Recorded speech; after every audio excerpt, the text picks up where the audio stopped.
नमस्कार प्रणाम। मैं हूं उत्तम शर्मा और Ambika music YouTube channel, Ambika music धुन यूट्यूब चैनल के माध्यम से मैं आप सबों के बीच एक बार फिर से लाइव हूं।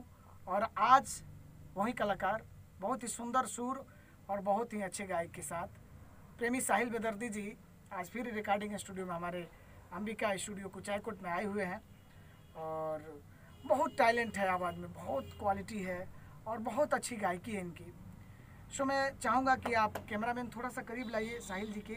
और साहिल जी, कैसा लग रहा है आपको फिर से अंबिका रिकॉर्डिंग स्टूडियो में गाना गाकर? हमारे श्रोता लोग को बताइए। नमस्कार। हमको अंबिका रिकॉर्डिंग स्टूडियो में आकर बहुत अच्छा लगा।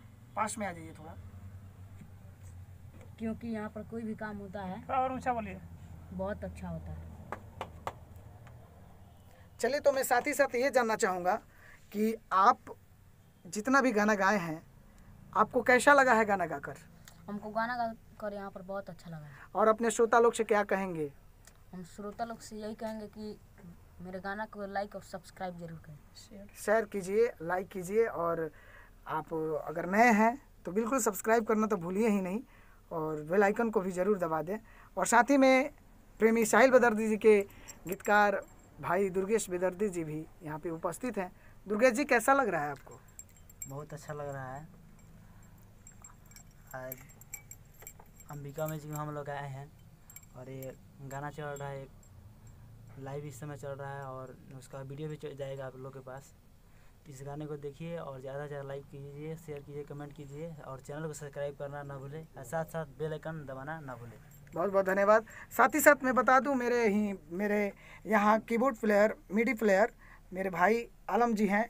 आलम जी, कैसा लग रहा है अंबिका म्यूजिक में आपको काम करके? जी, काम करके तो बहुत अच्छा लग रहा है और बहुत ही अच्छा काम हो रहा है। हम लोग का जो कोशिश है बहुत ही अच्छा है और ख़ास तौर पे ये लड़के जो हैं आगे चल के बहुत अच्छे काम करेंगे, बहुत अच्छे गायक बनेंगे, मुझे ऐसा उम्मीद है। चलिए, बहुत बहुत धन्यवाद। तो मैं चाहूँगा साहिल जी, आप केबिन में जाइए, उस गाने को एक मुखड़ा और एक अंतरा हमारे श्रोता तक जरूर पहुँचाइए। कैसे हैं आप?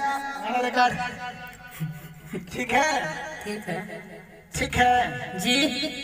चलिए, तो आपका गाना रिकॉर्डिंग करने जा रहे हैं, ठीक है? और साथ ही में आपका कीबोर्ड भी बजेगा और आपको बढ़िया से गाना है, रियाज है ना? जी। तो आइए। Ready, 1 2 3 4।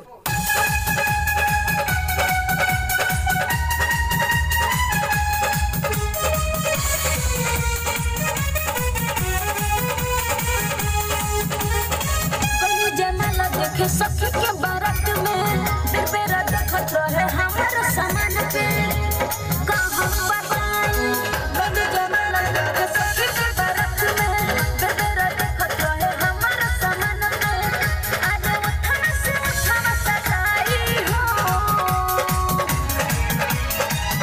रखते मोले सनम उठाई हो लगे महीना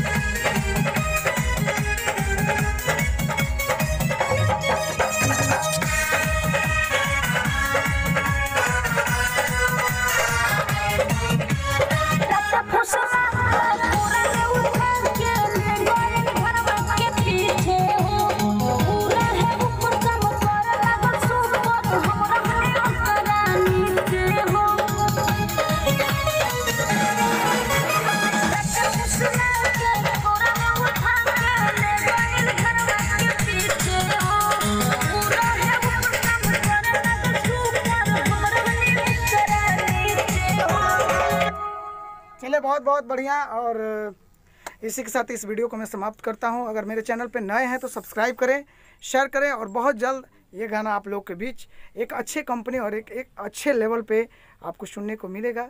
चलिए, नमस्कार, प्रणाम, जय भोजपुरी, जय भोजपुरी समाज।